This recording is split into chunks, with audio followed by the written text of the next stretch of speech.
Board of Trustees for February 26, 2018. First item on the agenda is the invocation and pledge of allegiance, and I'll turn that over to Vice Chairman Thiel. Thank you, Madam Chairman. Tonight we have with us two students from Brooklyn Casey High School. We have Philip Hutton, who's going to lead us in the invocation, and then Caitlin White, who's going to lead us in the Pledge of Allegiance. Philip is a senior at Brooklyn Casey High School, where he's an active member of the National Honor Society, the Math Honor Society. Philip's been in the Honors Choir at BC for the past 3 years and is a Bearcat mentor. He's an FCA leader and is active in his youth group at Trinity Baptist Church.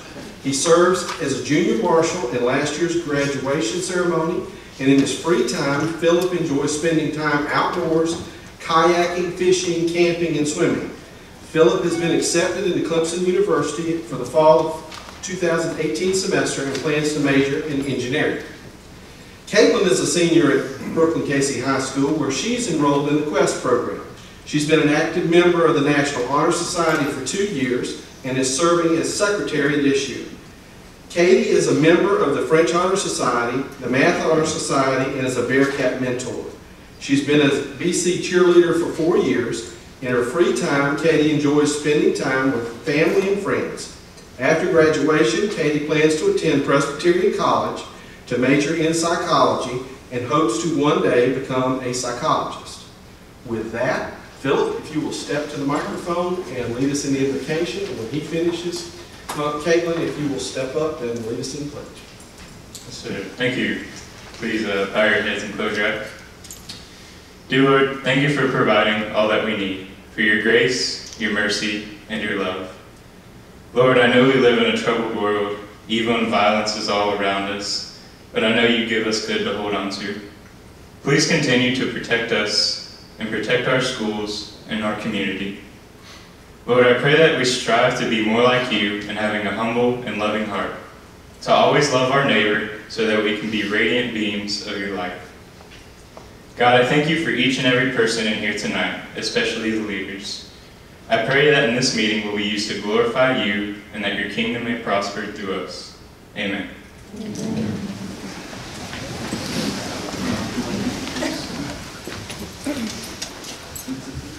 I pledge allegiance to the flag of the United States of America and to the republic for which it stands, one nation, under God, indivisible, with liberty and justice for all. Thank you very much.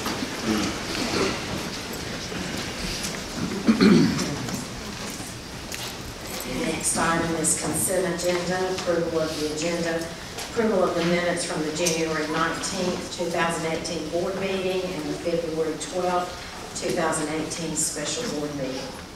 And if there is no objection, the agenda will stand approved as submitted. Next item is public participation period. We have no requests this evening. Okay, thank you. Next item on the agenda is reports on honors and accomplishments of students and staff, and I'll turn that over to the superintendent. Yes, ma'am. We want to recognize some young ladies that have done an outstanding job over the last couple of years. Brooklyn Casey High School varsity competition cheerleaders. Again, this year they were the first runner-up in the state 3A competition. They were last year.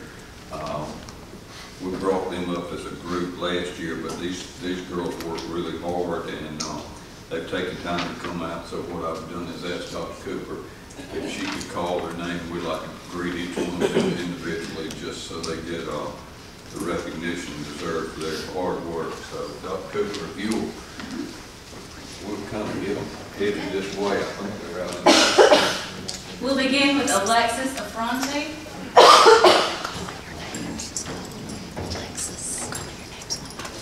Brandy Brown, Casey Corley, Mary Kendall Dickerson, Hayden Giles, Janisha Hart, Sierra Hayes, Lacey Holiday, Lainey Long, Lauren Miller, Peyton Oliphant, Kaylee Quick, Hannah Ray, Grayson Riddle, Reed Riddle, Ainsley Staton, Ada Stiglbauer, Braden Waters, Caitlin Watson, Kinshara Watson, Kaylee Watts, Denisha Hopkins, Savannah Pittman, Alex Truesdale, Katie White, Coach Kim Watford, and Coach Lindsay West. Congratulations.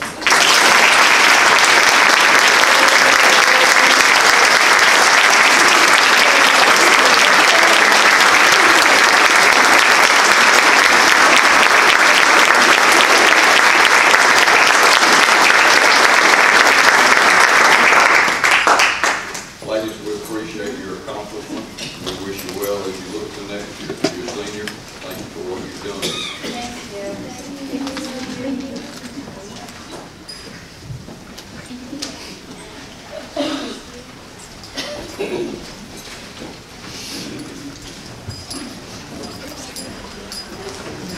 In addition, Madam Chair, there is a copy of the February honors and accomplishments in your packet.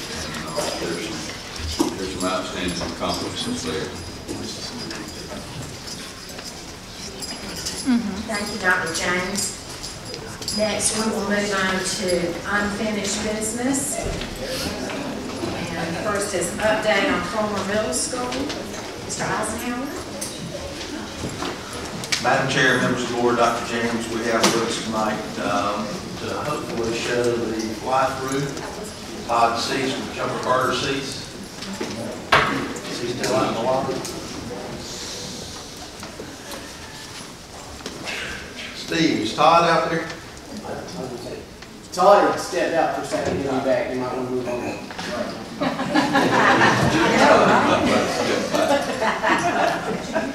I'll move on. There he is. Again, we have with us tonight Todd Seats, who's going to be presenting an update on Fulmer Middle School. If you recall from the last meeting, we tried to show you the fly-through, and we couldn't get to work on the computer. So Mr. Seats wants to present that, as well as a little bit maybe of an update on some of our other projects.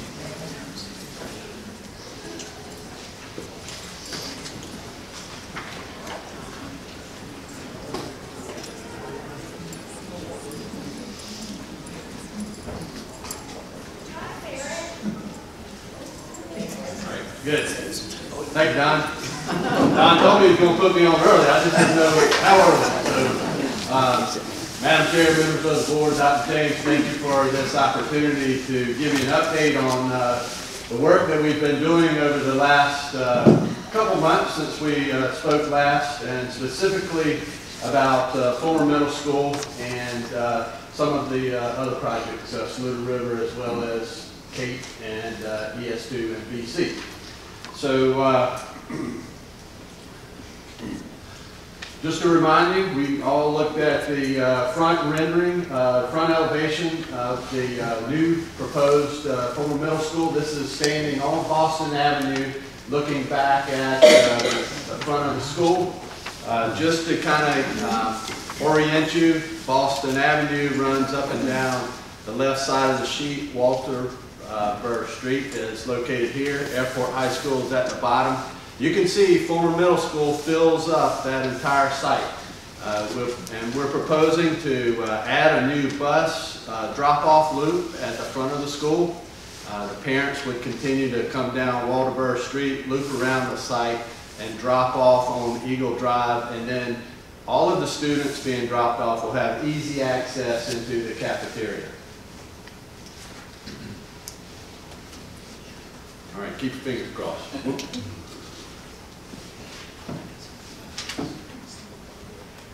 All right, so here's the fly-through that we missed at the last meeting. Looking at the front of the school, two-story building. Cafeteria is on this end with the kitchen. We're creating a safe and secure courtyard environment. The art room's located here. The cafeteria on the left, have some outdoor eating. Still have covered canopies connecting the new addition over to the existing 300 hall wing. So really this space becomes an extension of the learning environment. You can see the existing 300 hall and the gym behind. Cafeteria is located here, the bus drop-off canopy. 2-story classrooms with the appropriate labs. The media center is actually located on the 2nd floor. The administration is located on the ground floor. There's a covered drop-off right leading into the main entrance. We're creating a safe and secure entryway, so we'll use high-impact resistant glass as you enter the entry lobby here. We'll have opportunities to display student work within that lobby and within this sort of collaborative area that we're creating right inside the secured entranceway. To get to this point, you'll have to go through the administration area before you gain access to the school.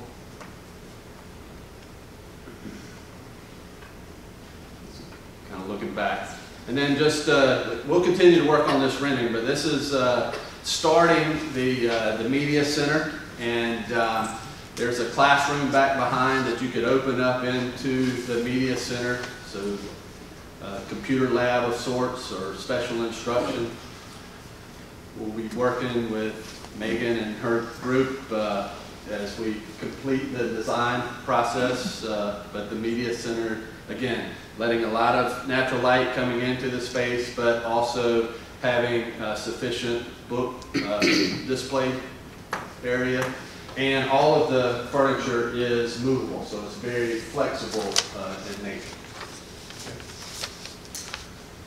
And Madam Chair, we talked previously about the funding for this facility. As you know, it started out with a $9.9 million budget. We gave this project the money that we had set aside for the renovation of this building, which brought it up to almost $12.5 million. Mr. Cease indicates that he's been working with contract construction, and they're estimating the cost of this project to be somewhere between $13.5 and $14 million. So Kelly and I have been working on how we might be able to come up with that money. And I think we feel comfortable committing $1 million, possibly $1.5 million to the project, in addition to what we've already committed to. Thank you, Don. And Glenn Dillon is here from Contract Construction. Has been working closely. We've had some good meetings with SCDOT about the circulation around former middle school. You guys know that it's a challenge. I mean, it's a small site, but they embraced the idea and the concept. They offered some good suggestions about how to get the bus loop in the front, as well as the parent drop-off in the kind of on that side Eagle Drive. And Glenn's working on the design development drawing estimate currently. Okay. And then we also wanted to kind of give you an update on Saluda River Elementary School. That project is under construction. It's progressing nicely. The guys at Thompson Turner are moving well with the renovation phase. If you've been by there recently, you can really see a lot of CMU. The concrete block is really coming up. The steel is on site now, so over the next month or so, you're going to even see more progress. But what Don asked us to kind of take a look at, and you guys, I think, have requested this, is how we could include a front drop-off. Currently, this is Duke Street, so we're proposing a substantial covered walk system out to Duke. And then also we want to emphasize where that front entrance to the school is. So we've got sort of a raised entry area here, covered walk connecting back to the new entranceway. And again, we want to highlight the arts that is the programs that are at Saluda River that have been so successful. And so we think that emphasizing that and this sort of architectural character is in keeping with an art magnet school. So that's what we're kind of proposing, and this is just kind of a bird's eye of the new covered drop-off canopy and the new entrance at Saluda River. And this is the first time you guys have seen that, so we wanted to bring it to you and make sure that you don't have any objections to that, but we wanted to give it a little different curb appeal, if you will, and have it to blend in with the community as well. Right. And you can see, just as a reminder, the existing canopy structure is going to be taken back to the original architectural character. There's actually concrete stoops over every one of these doors. All of the brick infill panels will be removed, and we'll be adding natural light back to the classroom. So that space, those classrooms, it really is, it's being transformed, and it's a nice space to be in. So I'm anxious for you guys to be able to look at it. And then this is sort of, this is a week old, so there's an awful lot of concrete block that's been laid at the new addition back here, and certainly, you know, within that existing building, there's a lot of renovation taking place. You can see the windows have all been pulled out. The new steel structure is back in place, and the new windows will start going in soon. And there's really a lot of activity taking place there now. This is kind of off of, I think that's Woodrow, looking back at the kitchen is here, the cafeteria and the PE, so it's a large space to be able to accommodate all of the different activities that will take place at the school. The Kate Center is moving along nicely. I know Steve Howie and MB Kine is here. We're closely monitoring the schedule. The weather hasn't really cooperated, but Steve has a plan to get this back on track. You can see the roofing is taking place over the high bay areas. This is actually looking from Busby Middle School, looking back toward the new Casey Elementary School, Scannons across the street. This is sort of the view from Casey Elementary up high. We're creating a new drop-off drive here, new classroom wing in this area, and then the large high bay areas are located along the rear of the building. And then over at Brooklyn Casey High School, you can see, again, this is a week or so old, but the footings are going in for the new arena. And we received OSF final approval last week of the new concession and press box for the baseball team. You can see we've added sidewalks all the way back down to the softball field, so we have easy access all around the spring sport complex now.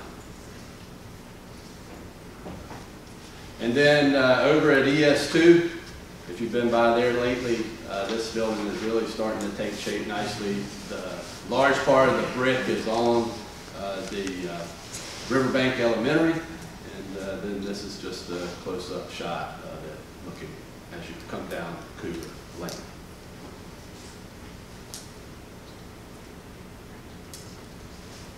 The work on BC High School Science and Technology Wing is progressing nicely. It's complete renovation of the existing vocational area, and as well as the auditorium renovation. So we're in the process of completing those drawings over the next 4 to 6 weeks and submitting those to the contractor. So in the, probably in the April meeting, you'll be getting requests for science and technology, GMP, and then following up in May with the auditorium.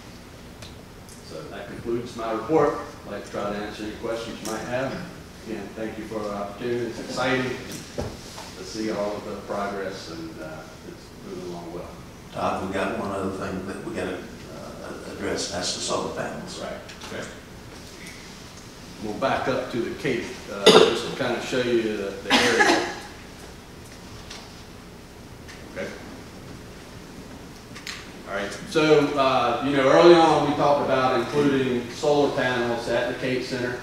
We've been having discussions about how you can include a solar array in the educational process and in the programs that are taking place at the Cape. We've identified some areas that these panels could be located.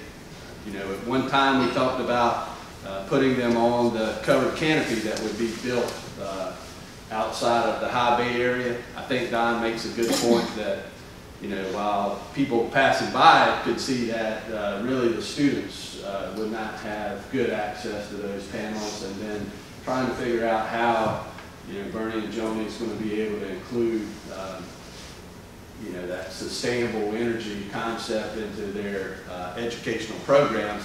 We wondered if it's a better opportunity to put it on the grounds somewhere. So we would kind of like the board's feedback on, first, if we want to continue to pursue that. The grants for solar panels, for the most part, have gone away. Tax credits, the district doesn't have any tax credits to give, so we'd just like to have some feedback. And basically what we've learned is that there's a, prior to, and we understand the panels are going up, they're getting more expensive because of some things that have happened, I think, overseas. But anyway, it's a 16-year payback from what we're being told. And it appears to us that if we do it, we may not want to go as large as we were talking about and do it more from a curriculum standpoint. We've also talked about, now that we've added electricity and we're no longer having anything in the horticulture area, we've talked about whether or not we need the greenhouse that we had originally scheduled for this project. So what we've talked about most recently is the possibility of putting these solar panels, if we do them, where the greenhouse was going to go. Maybe even make, you can make them now to where that you have covered picnic tables and things like that. And, you know, we've even looked at that as a possibility. We're still willing to do, you know, whatever the board wants us to do with the solar panels. If you want us to put them on those canopies, we will. We're just not 100% sure that there's going to be any payback to that. So my concern about putting them on the ground would be from a damage standpoint. If we're putting them like just a regular array on the ground, just potential vandalism, damage, that kind of thing. If it's not going to make sense from tax standpoint, grants or all that kind of thing, if SCG's got a giant array that's a mile away, then that can be used from a classroom standpoint, I'm sure they would allow access, you know, for kids to go see that kind of thing. So if we do something here, maybe you may always do a small scale, just strictly from an educational standpoint, not really trying to use it for energy credits and that kind of stuff, and then like the cost. Whether that makes sense to do that on the canopies, you know, all that.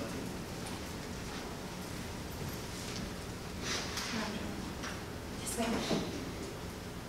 I guess I'm going to go along with him unless Joni and Bernie tell us that you have a big need for them from an educational standpoint. We're not getting the payback. I don't want to take up land for a big fenced-in solar panel farm, because we may be able to, they may come up with something that they can better use that fits in with whatever curriculum that is going to go in over there. And I think he makes a very valid point. They're right next door or across the street from SCANA, so they could get over there and do whatever they need to do. But again, I would say that I'd bounce it back to administration to bring a recommendation, deferring to Joni and Bernie to get with them and let them know what their opinion is on that from an educational standpoint. And we've done that, and there's some concern about, you know, a new electrical teacher, electrician, and throwing this kind of curriculum in on top of the fact that, you know, they've never taught before, and trying to tie all of that in with the building construction and things.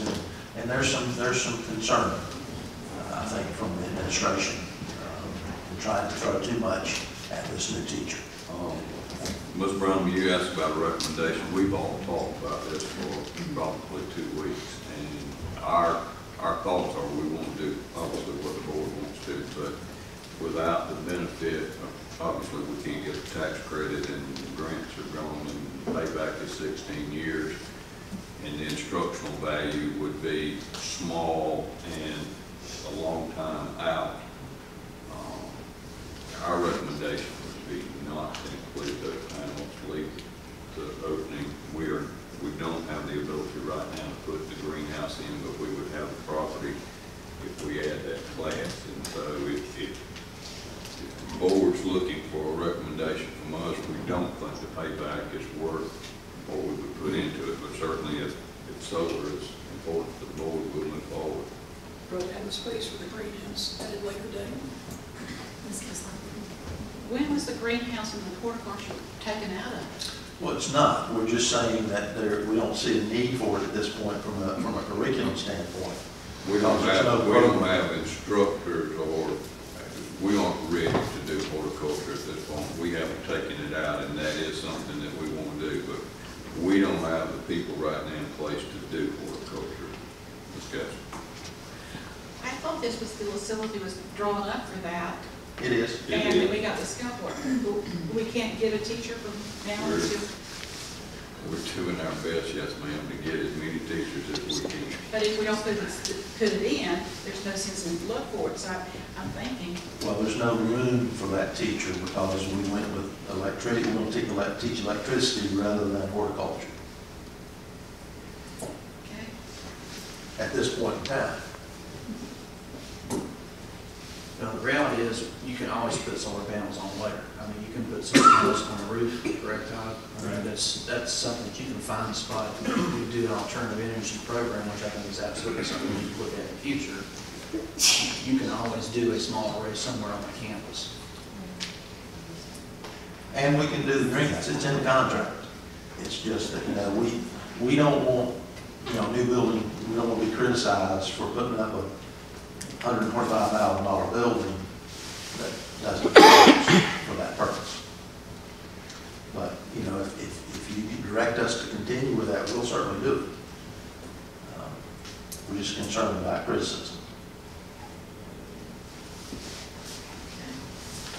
All right, so the recommendation is not to use solar panels at this time. Okay. Do I have a motion?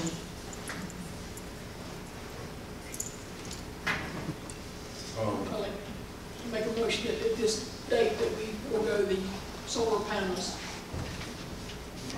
Leave the space there for the greenhouse if at the time provides and give the teachers to teach it. So for them space for that. I have a motion and I have a second by Mr. Key. Do we have any more discussion? All in favor say aye. Aye. Aye. Opposed? Motion carries.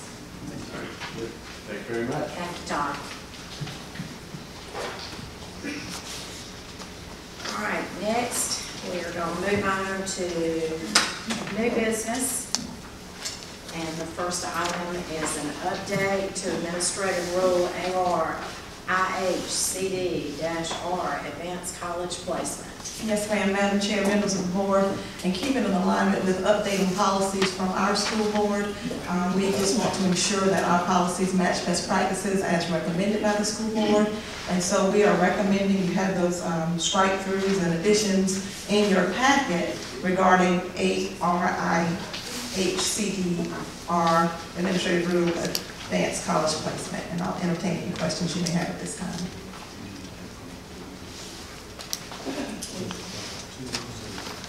It requires two, but since we're just trying to update it to the model, we just ask for first and second reading. Okay. We ask for both? Yes, ma'am. Ms. Brown? Is the only change y'all made to this what was recommended by the model policy from SCSBA? Correct. Mr. Bingham? Madam Chair, I make a motion that we waive board policy and approve first and second reading for Administrative Rule IHCD-R, Advanced College Placement. I have a motion. Do I have a second? Second by Ms. Kessler. Any discussion? Just a quick question. Sure. can you just give me a quick synopsis of the changes? I mean, I read some of them, but can you give me a quick synopsis of it? One of the biggest changes with regards to training our teachers. South Carolina historically has not held the AP Institute, so we've had to send our teachers to North Carolina, Tennessee, Kentucky. Well, those training hours are 30 hours in those states. However, South Carolina required 45 hours. So they went through state revisions, and the state board has now moved that down to 30 hours. So that was the biggest change. Okay. And then the change where the students enrolled in the courses, if they're enrolled in courses paid for by the state, they have to sit for the exam. So they would not be, you wouldn't be able to take a kid that maybe had been in there all year and just decided, I'm not going to take the test.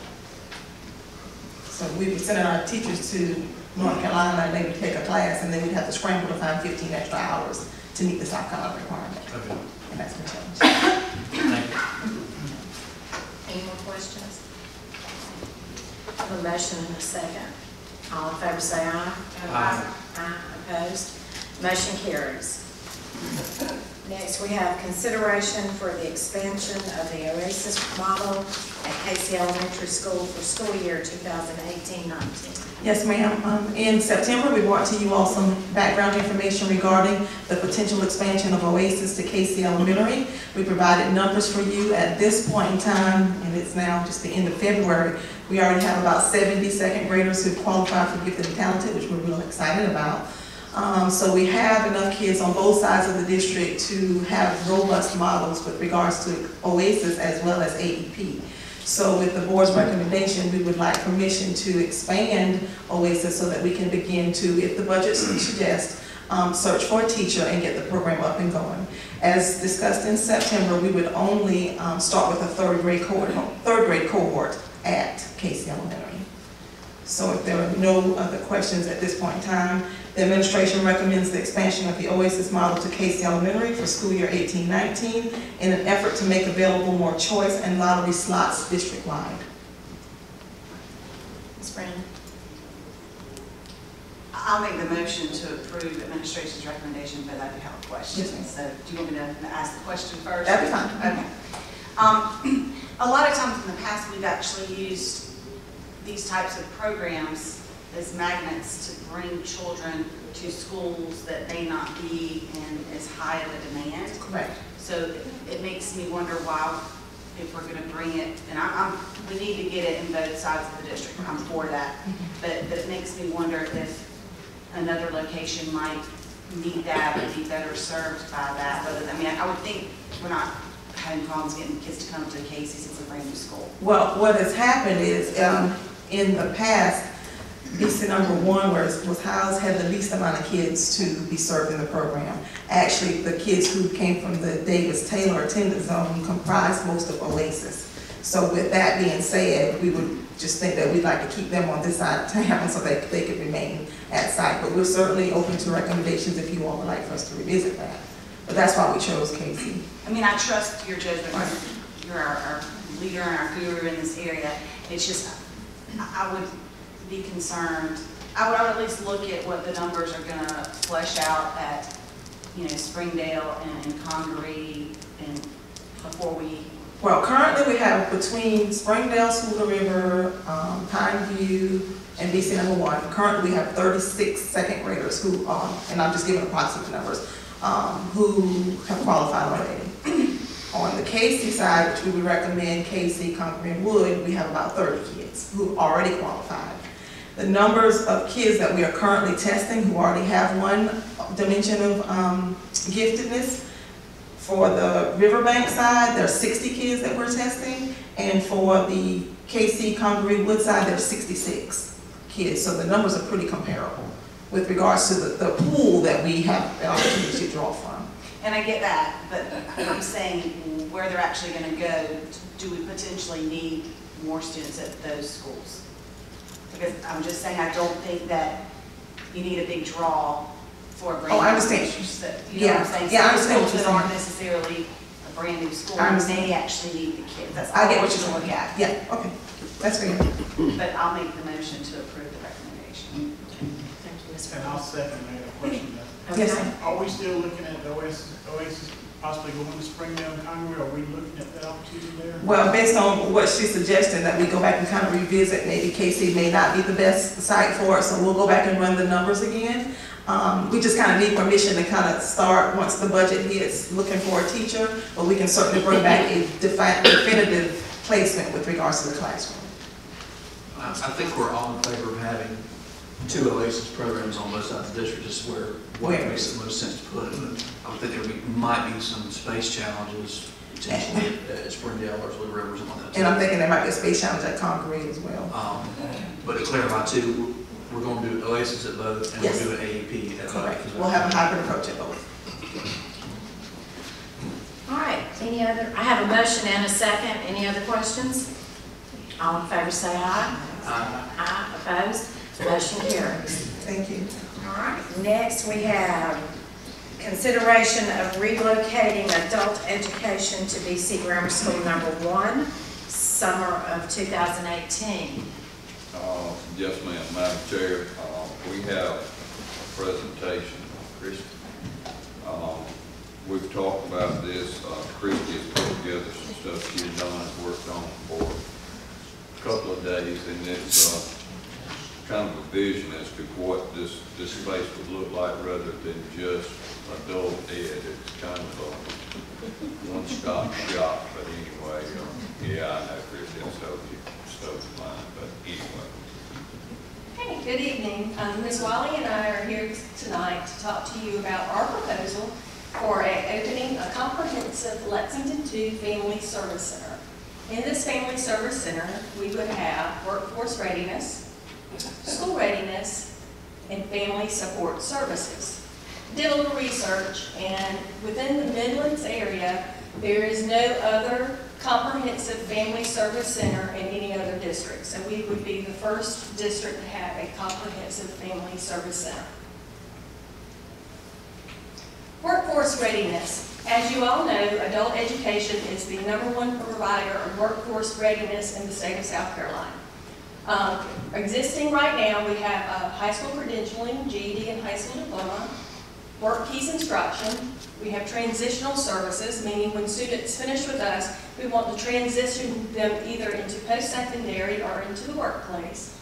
We also are a certified testing center.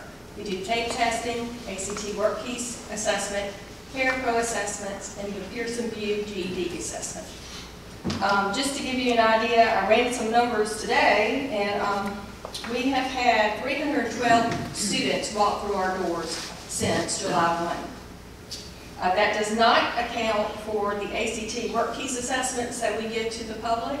We've had 144 individuals come through our doors just for work keys assessment. So right now we're operating in 4 classrooms. We have 1 testing center, which occupies a classroom. Our main office is in a classroom. And we also have 4 offices within PAIR that's not on the adult education hallway. So our needs, we need more instructional space.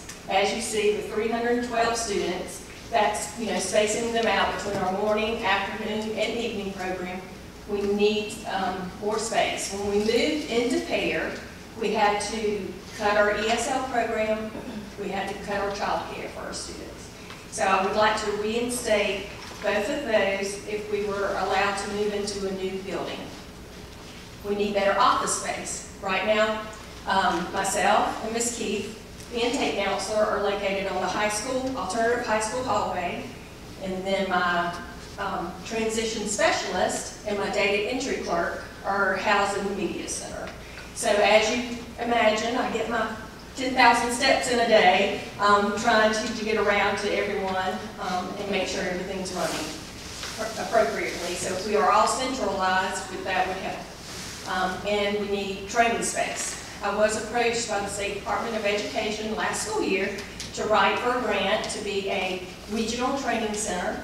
When I got the RFP, I did not qualify to write for the grant because I did not have the training space needed. The grant would provide money to buy training equipment, and that's for adult ed programs throughout our area. They would come to our center for training.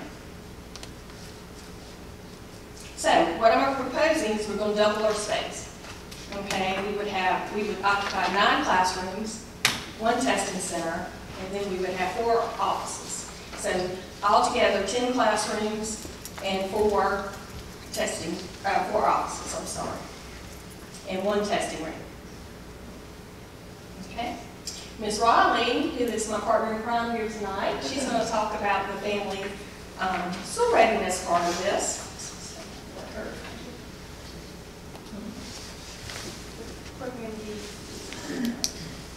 Okay, there it is. Okay. You weren't going to be able to just pull that right off. I could do it. Glad I don't have to. Okay, currently our school readiness starts with our parenting center, and we see ourselves as the gateway to Lexington 2 as far as meeting families that we will be serving later on within our elementary schools. We have parent educators that are housed at PAIR that do home visits. They do home visits during the school day, and we even have a parent educator that does home visits in the evening. We have weekly play groups, and during our play group time, we have had to separate the age groups because we are finding ourselves serving more and more families.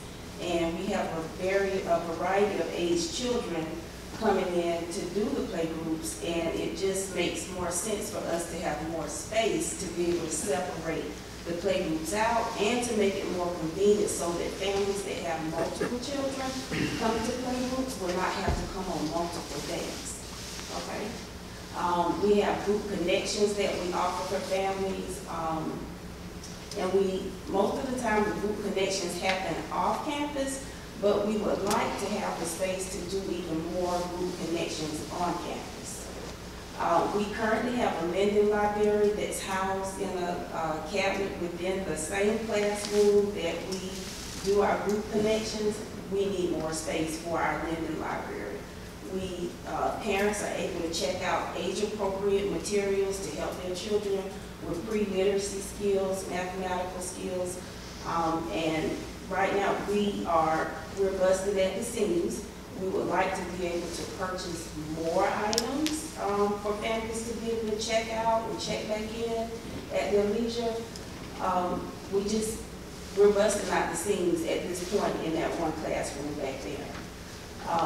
The parent educators that we have right now, we have actually 4 parent educators and a lead parent educator. The parent educators all share one space within that classroom.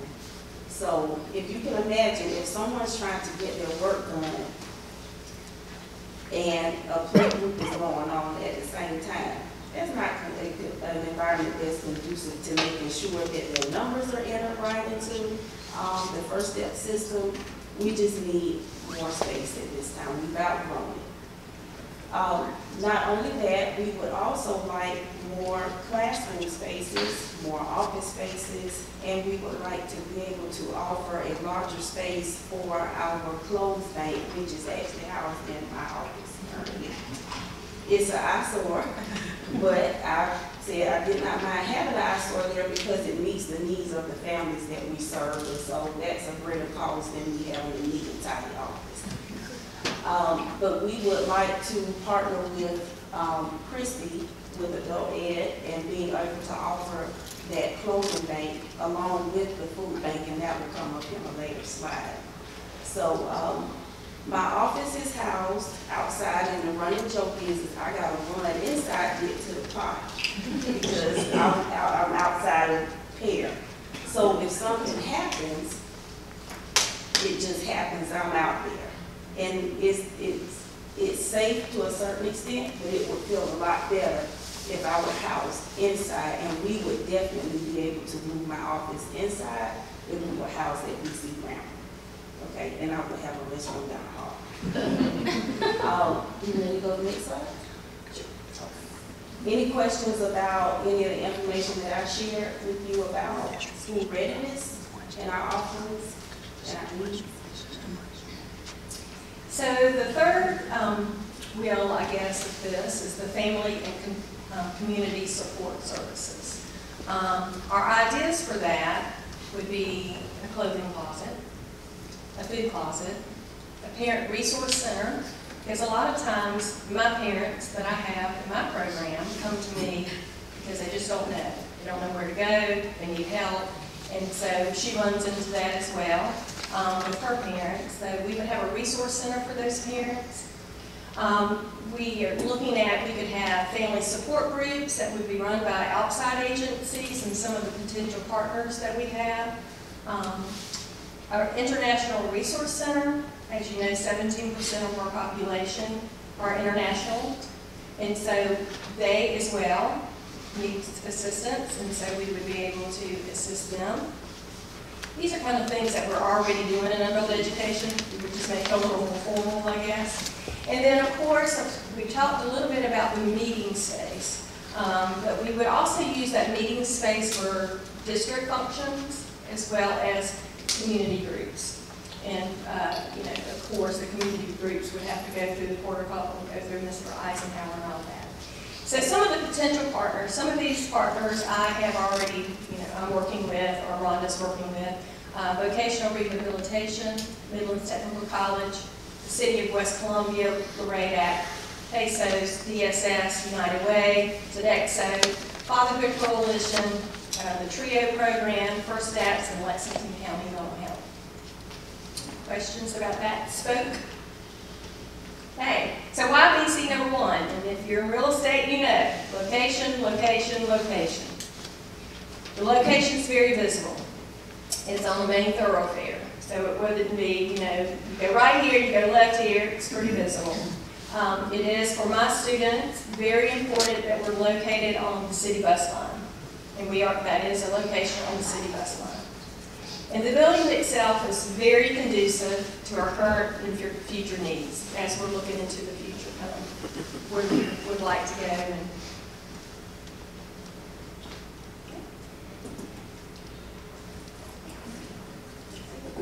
should be more. Okay.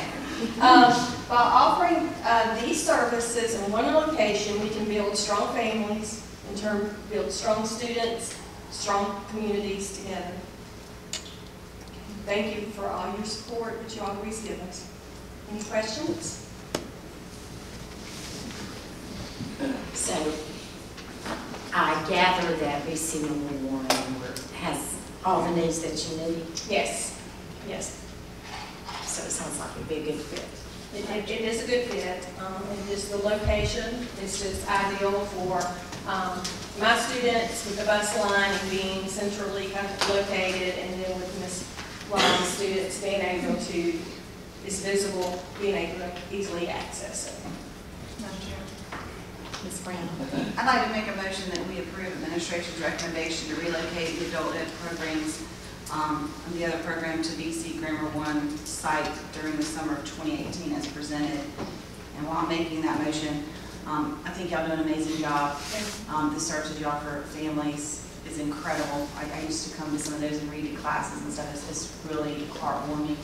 And I'm really excited that we could actually be the first in something and a center that other people will come to as a model. Because I already know y'all do a great job, and it's going to be a good thing for the rest of the state to be able to know you do a great job. So I guess Mr. Eisenhower and I were talking, and we would get an advisory board together. So I probably will ask a few of you if you would like to serve on that.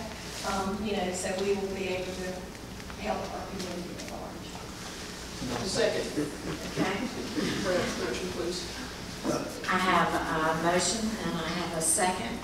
Any more discussion? I have a discussion. Okay. I'm really concerned about financing all this.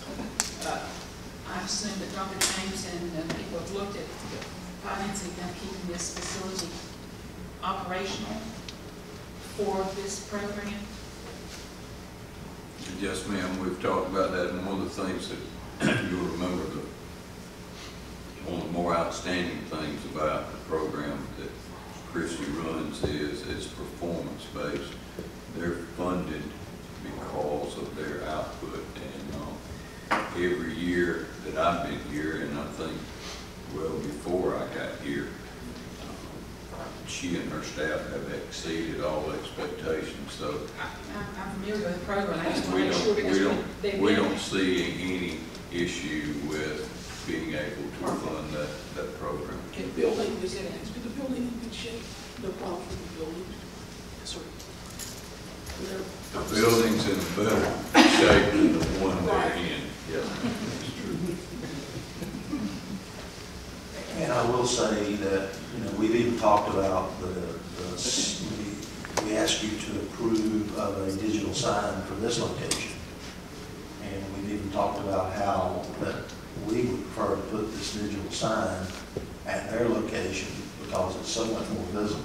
Yes. And it would serve their purpose and serve our purpose for recruiting and all the things that HR would like to use that sign for. So to us, it made a lot of sense to try to even do more than what they're asking for at this location. And we also talked about how she could, do a lot of things with volunteers. You've got Still Hopes right down the road here that has a lot of good folks that are agreed that would love to be able to get involved in some of these things, and the location is ideal to take advantage of some of that. All right, any further discussion? All right, we have a motion, we have a second. All in favor say aye. Aye. Opposed, motion carries. Thank you. Okay, next we have item D, which is consideration of relocating district's alternative program to Davis facility, summer of 2019. Madam Chair, we've been talking about long-term plans for our facilities and that sort of thing. And as you know, we plan to have a workshop, and we're going to talk about a lot of these things in the workshop prior to this meeting. But it's our opinion that we need to go ahead and start making plans for what we want to do with some of these sites. And in particular, we've talked about Davis being the location for the alternative school. And with adult ed going to another location, we think it gives us the opportunity to do more for those students as well. So it would be the recommendation of the administration that from a long-term planning standpoint, that as soon as Fulmer comes out of that facility, that we look at moving the alternative school into that location as well. Okay. Madam Chairman, I'll make another motion and a comment. But I'll make the motion to recommend the approval of relocating the alternative program to the Davis facility during the summer of 2019 once Fulmer Middle School has vacated the facility. And I'll pause for a second and make my comment. Second. I think it's really a great idea because, I've been in favor of plus expanding this program, and I know we've kind of been bunched in with those two programs all together, so you can expand either one. I just feel like with the current needs of our current student population, that we really can make, I think we do a great job of our alternative program, but I think there's so many more opportunities that we can use to help students and increase our overall graduation rate by using that facility. So I'm 100% in favor of getting them some room so they've got room to grow, and I just hope that we'll also look at from a funding aspect and make sure they have enough teachers so that, I hate for kids to be turned away because there's not room at the alternative center. Well, if the board approves this move, it will give room to expand the program greatly, and part of our hope is it will remove some stigma from the program. It shouldn't be just about discipline issues. It should be if kids are behind or kids need homebound, or alternative means lots of different things, and part of what we don't want it to mean is just a disciplinary kind of act, and that will give them a good opportunity to expand the programs that they have on site. They'll give them an opportunity to catch kids up. A lot of good can come from it if you all approve it. Just a comment. I'm 100% behind this too, because the reality is we have kids that are in our regular classrooms right now that need to be up here, but we can't get up here because of capacities. And so that's affecting our regular classrooms in our elementary and middle and high schools too. So this has a huge benefit for our entire district from just a success rate, graduation rate, that kind of thing too. but also like Dr. James mentioned, having the capacity for them to have the kids that just need help or need to learn differently, and the behavior kids, they don't necessarily need to be in the same classroom because they have two different needs, they're there for two different reasons. So giving them the capacity to have those separated, I think is huge. Madam Chairman, I also like as part of y'all's transition, you got a year or two to perhaps working with that staff and administration to give them some type of identity rather than Lexington to alternative school. We have a neighboring district, no names mentioned, and I think they call their program like Focus, and it stands for something, but I think we come up with a flashy name that gives them a... Thank you so much, Ms. Brown. That is the greatest segue in the world. I see our Hall is back there smiling. CR has been researching this since the day she went over there. CR, would you like to make your recommendation to the board? Yes, sir. I'd love to change our name to New Bridge Academy, because that's what we do. We build bridges.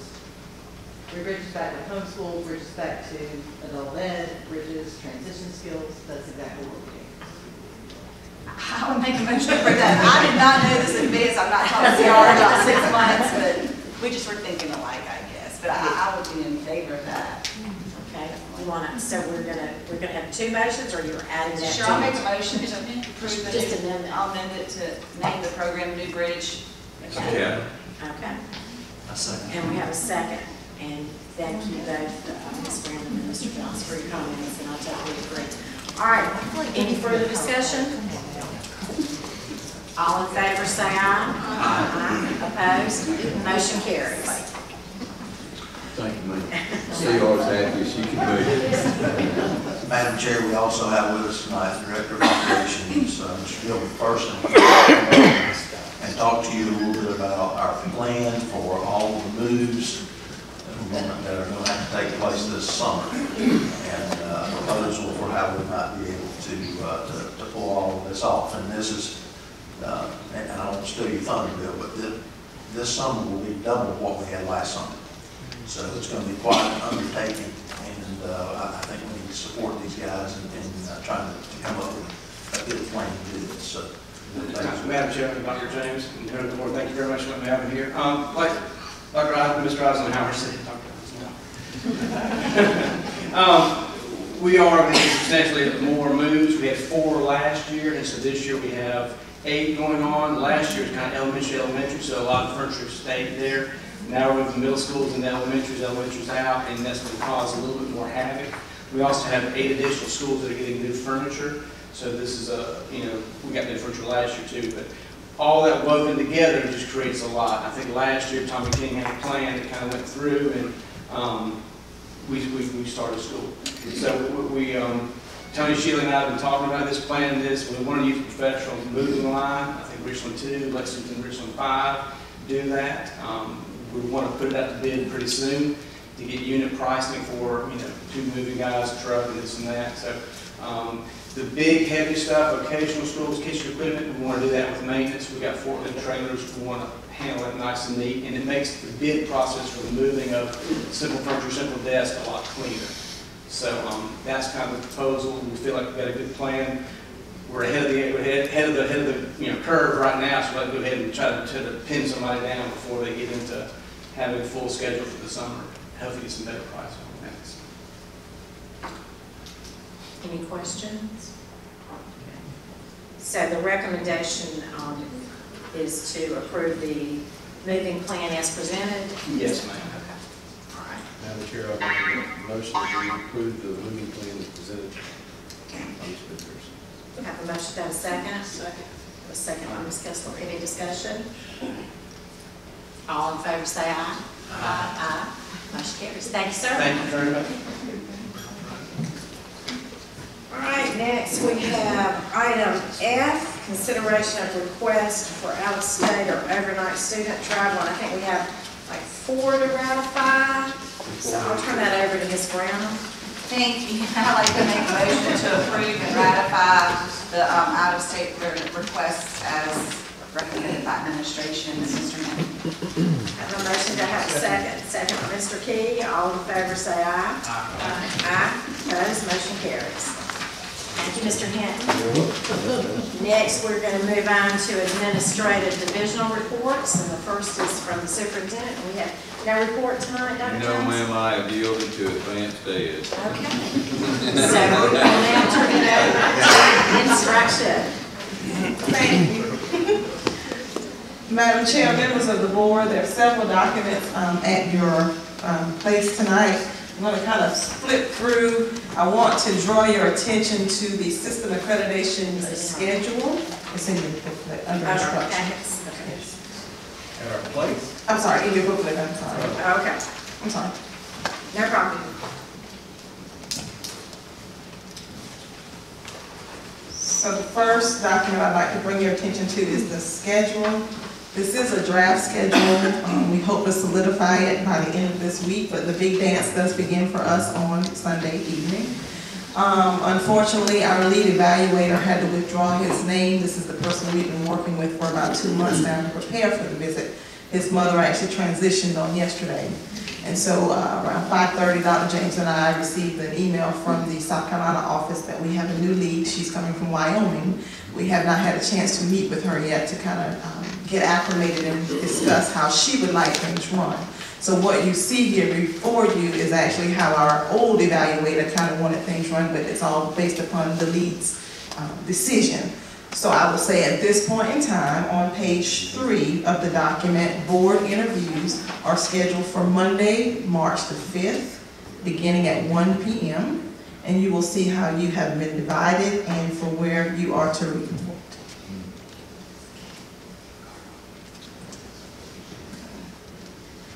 Any questions about that?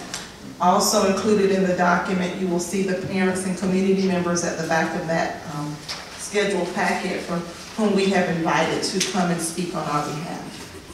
If there's anyone that you feel that we have omitted, please let us know that so we can get that invitation out immediately. Any questions about the schedule?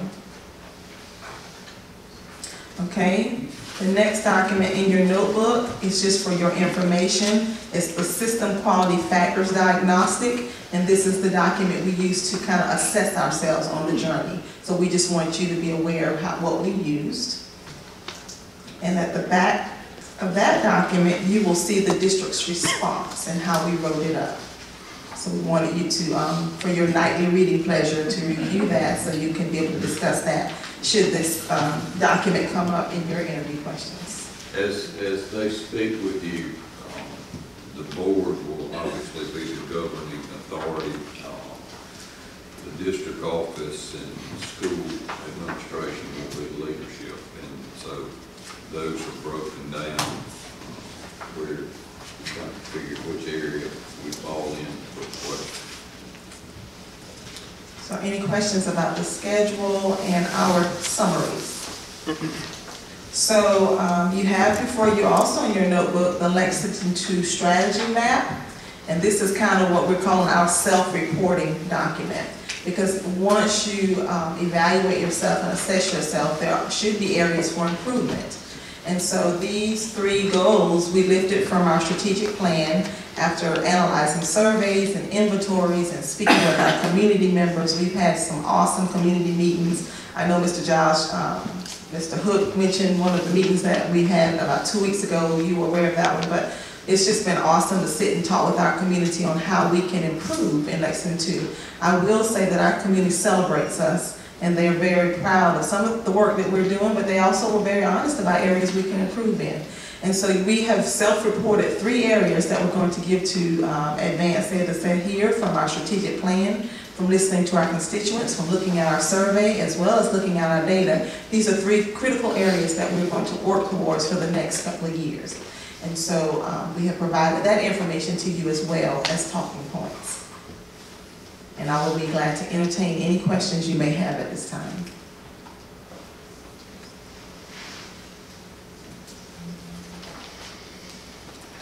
Thank you.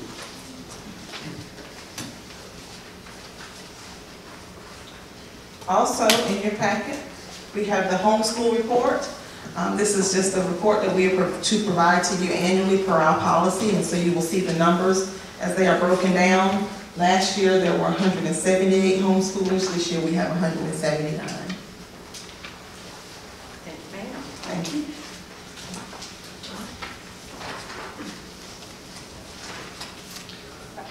Any questions? Yes, ma'am.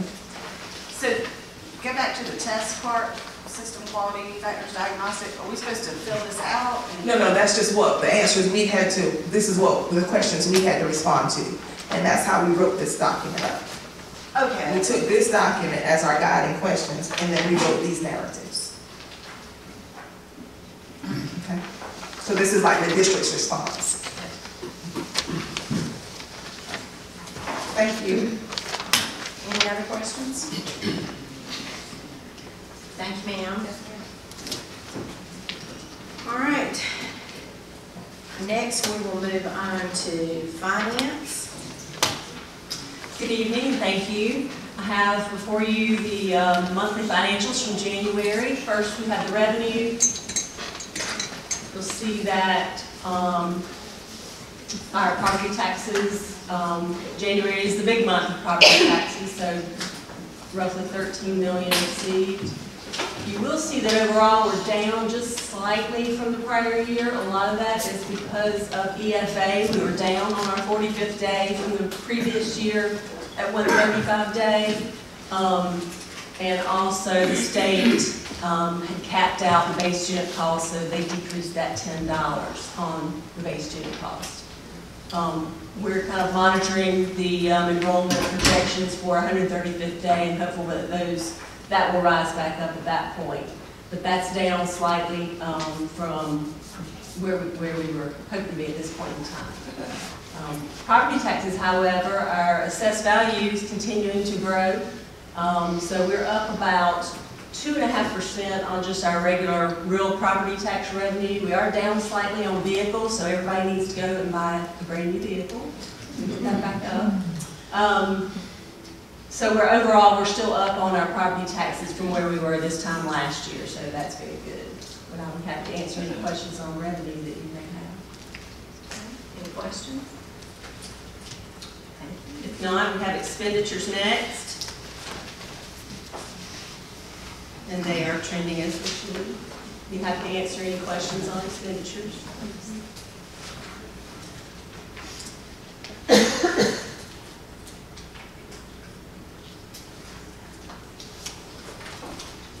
If not, then next we have our referendum expenditures.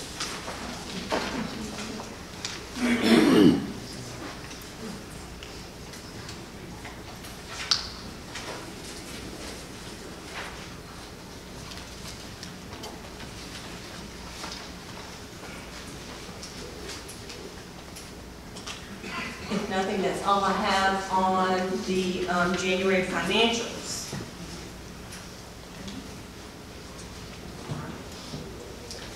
Should we go to the budget update next? Well, before you go, if there's no objection, the financial reports will stand approved as submitted. Just to kind of give you an update on where we are with the fiscal year 18-19 budget, House Ways and Means has approved their version of the budget, which there is, I'll just give you there's good and bad news. Actually, it's all bad news. But they approved no increase in the base student cost, which is not good. One good thing, though, depending on where you sit on this side of the fence, is teachers, they did approve for teachers to receive a 2% salary increase. It's hard to fund that with no increase in the base student cost. They, if you remember from last year, the retirement went up 2% last year. It's going to go up 1% this year. They did fund the teacher portion of the 1% increase on the retirement increase. We're also looking at an increase on health insurance of roughly 7% at this point. They are, however, funding a portion of that as well. So we don't know all the dollars and how that impacts us yet, but that's just kind of what we know right now. And that's still very early with House Ways and Means. That's for 18-19. I will say that with our early projections on only having our 45-day numbers right now, our EFA is going to take a little hit for next year also. I mentioned to you earlier that our assessed value continues to grow. one of the things when your assessed value grow, one of the factors and the variables in the EFA formula is your index of tax-paying ability. And because our assessed value has grown, our index has increased also. So that means that our state funding decreases when that increases. And if the district has the ability to raise more taxes, then they're going to give you a little slightly less money.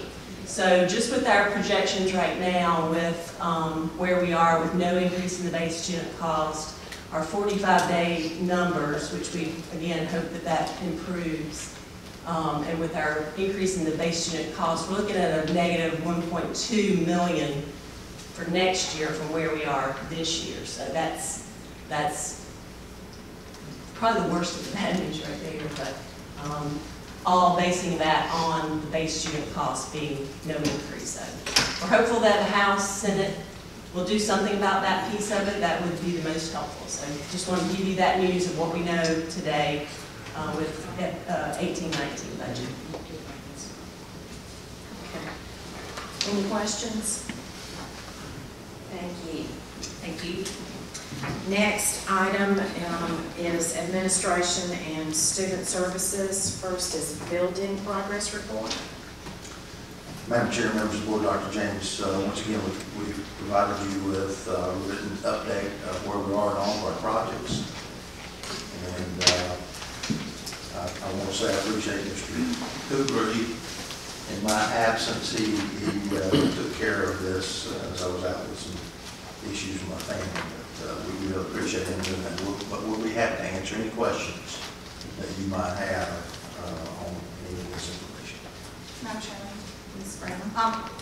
And it may have been done, but can we just make sure that we're uploading as much information as possible on these updates on our website? Because I continue to hear from the community that they're wanting to know what's going on and then saying it's an old update or whatever. So if we can just make sure we try to keep it as current for our community as possible.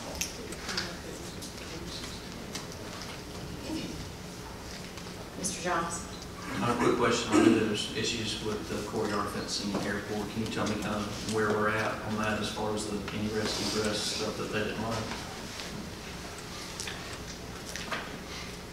Well, basically, a quick summary is that we had the architect to design, and the idea here was we wanted to try to secure the campus without having to put access control on those doors through the breezeways.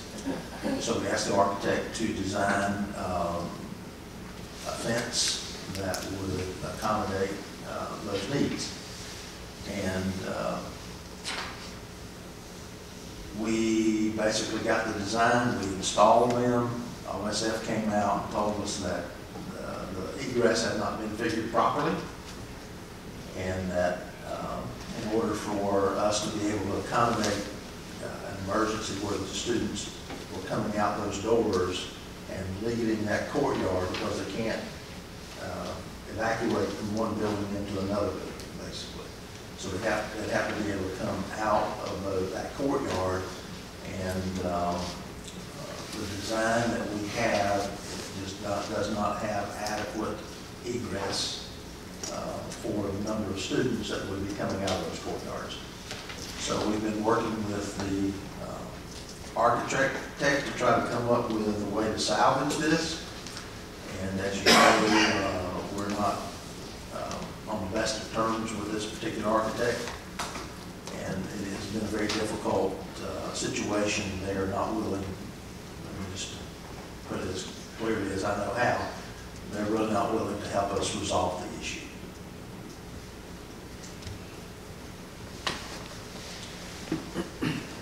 So that's my question for that. They're the ones that designed it, assuming that that's their business to design stuff that should meet OSF qualifications. Is that a correct assumption? I mean, typically. That's the architect, Mr. Giles, that we. I understand. I understand. But my assumption is architects that are in this business should design something that is correct, compliant with OSF. I got you. Okay. And we're understood. They're asking, basically, we're withholding some funds, and they're trying to get those funds, and there are attorneys involved, and we're trying to close this thing out as quickly and as professionally as we can, and trying to get to the bottom line of what we're willing to accept and what they're willing to accept. And we're not there yet. So we're still in negotiations, in other words? We are. Okay, understood. Don, once these fences are installed properly, all doors be covered in? There will not be any more access doors? Well, as you know, we now have a different architect for this particular campus. We're looking at our options, and in fact, asked Todd to send the Lisa Clark, who's the director of OSF, and speaking with her about this very issue last week. She asked that we have the current architect to reach out to her to talk about some things that she's seeing going on throughout the state, and some creative ways that they're coming up with to secure the campus. So I asked Todd today if he had sent that. He had not, but indicated he was going to send it today. So we're going to be getting with the Office of School Facilities, Ms. Lisa Clark. We're going to look at what she has maybe in her repertoire and kind of go from there. But part of what we've decided, we've talked about doing at airport, was maybe closing those breezeways. We know at that point we can secure the campus without having to do, it's obviously an expensive option. So we want to do some research and try to figure out if we can come up with a less expensive way to secure the campus. But our whole goal here is to try to make sure that our campuses are as secure as we can make them.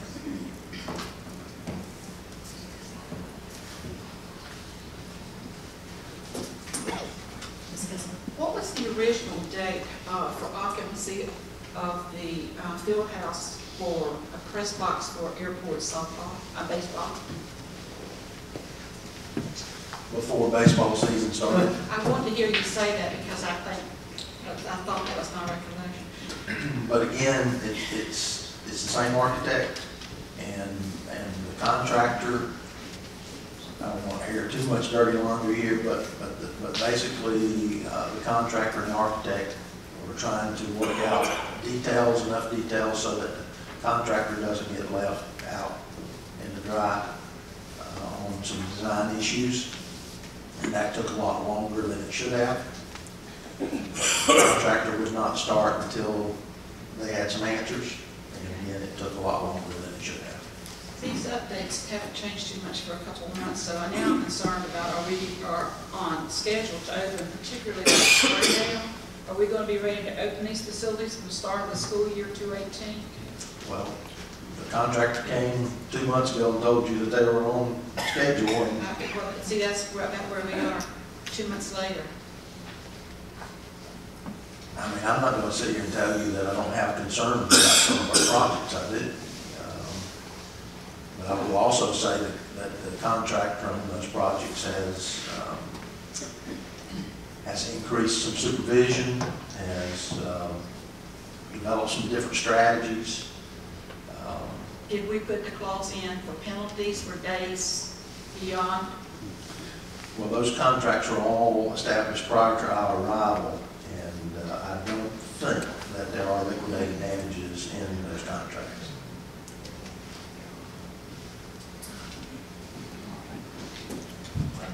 If Springdale is not ready, do we have a backup plan for Fulmer as of now? We're going to get it finished.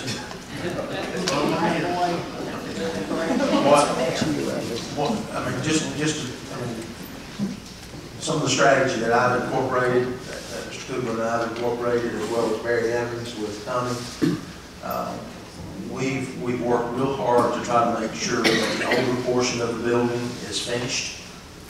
And if need be, if we had to operate without a cafeteria for a little while, we think we can bring food in. And part of why we've indicated they've incorporated some different strategies is that, we're looking to hopefully get to where we can operate the sprinkler system, the old fire alarm system, and all that stuff. So we're trying to finish that portion of the building as well. So we have assurance from all of our contractors that they're gonna get it done, and at this point, you know, I have to rely on that. Madam Chair, one other question. Yes, sir. Don, I know we were looking at the issues with the furniture at Casey Elementary with the scuffing and that kind of thing. And I read the update that the felt glides were obviously working out. Correct me if I'm wrong, but that manufacturer did say that they would not scuff. So are they actually paying for the felt glides to be put on the furniture, or how does that play out? We're not there yet. Our evaluation basically is that we feel that the floors were not properly waxed. There are several contributing factors here, and that was the contractor hired their own subcontractors to come in and wax the floors. So we're looking at, I guess, some mitigation there, and you know, we've been talking to the contractor about, you know, where to get it here, and basically with it being, you know, this close to the end of the school year, it doesn't make sense for us to try to re-wax all of those floors. So we're looking at trying to get some sort of compensation for having to go back in and reestablish that base. And I feel comfortable that we will arrive at a fair conclusion with this. So probably over the summer, looking at a strip and re-wax? Yes, sir. And we're hoping that the furniture company will supply us with those felt glides at no cost. But if not, you know, it's not that expensive to replace those.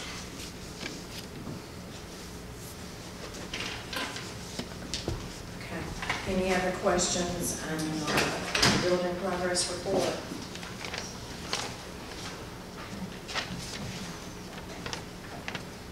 Do you have item 2?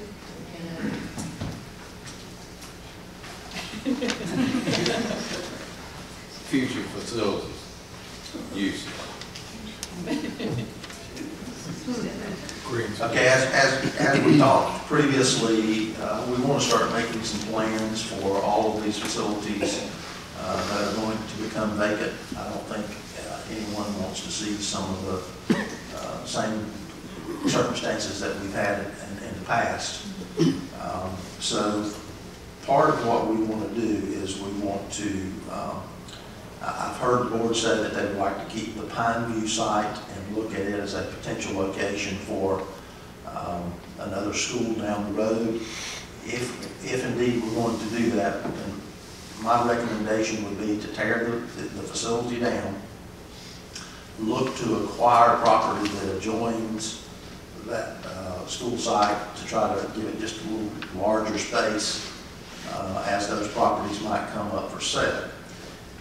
Offer a fair market value for those and try to acquire those as we can. But the big thing would be to tear that facility down and to make it a green space. The same at Taylor Elementary. Taylor Elementary is one of those where the space really isn't large enough for us to build a very big school on it in the future. I know that there are some concerns in the community about what are we going to do with that space. Again, my recommendation would be that we either sell it like it is or we tear it down. And given the history that we've had in this district, I think it would be a better fit for the community for us to tear it down. And if we want to sell the property, put restrictive covenants on the property ourselves to make sure that we control what goes on the property so that it blends in with that neighborhood. If not, then try to work out some collaborative agreements with Parks and Recreation, maybe some of the governing municipalities, and try to see if we can't ask for their assistance in maintaining some green space. And with regard to Granby, right now it's not unusual for us to have a call from Casey Police to say that that building has been broken into 2 or 3 times a month. We would like to put that as our #1 priority to do some demolition there and keep the newest spaces, which would be the gym and some restrooms and 2 classrooms that were built in the 90s. And basically do some demolition work on the rest of that facility. And if we decide that we're going to build the Performing Arts Center on Pear, then it would be our recommendation that we identify Granby down the road, that site for the transportation office. So in a nutshell, that would be our proposal for the facilities that will become vacant in the near future. Now, obviously, it takes funding. You're looking at about $4 to $4.50 a square foot to tear a building down. From an economic standpoint, it's very difficult for us to tear a building down and sell it and make any money. So it would be strictly an investment in this community whenever we tear those facilities down. Mr. Johnson. I'm not necessarily making a recommendation, but by tearing them down, if we do decide to sell it later on, it's a whole lot easier to sell a vacant lot than it is going to be in a school building. So, I mean, I think that's the right thing to do. It's also the right thing to do for the community, so we want to run to the old Casey Elementary School situation where it's falling apart and obviously inviting vandalism and whatnot too. So, I definitely agree from the community standpoint of tearing the facilities down, even if we just maintain it as an open field until we figure it out. So. Is this just for information or? It is. Okay. And this is the information that, again, that we were going to discuss at the workshop. And we can discuss it more. Throw it out there, let y'all think about it. And as we work through this process, we just want to kind of make it public that this is what we're thinking at this point in time. Any other questions? Thank you, sir. Next item is Human Resources, and Dr. Cooper, I believe you have no report. Next item is executive session. I'll entertain a motion. Madam Chair, I make a motion the Board of Trustees enter closed session for consideration of personnel appointments and resignations, discussion of property matters, discussion of contractual matters, and discussion of personnel matters. I have a motion. Do I have a second? Second by Ms. Kessler. All in favor say aye. Opposed? Motion carries. We are now in executive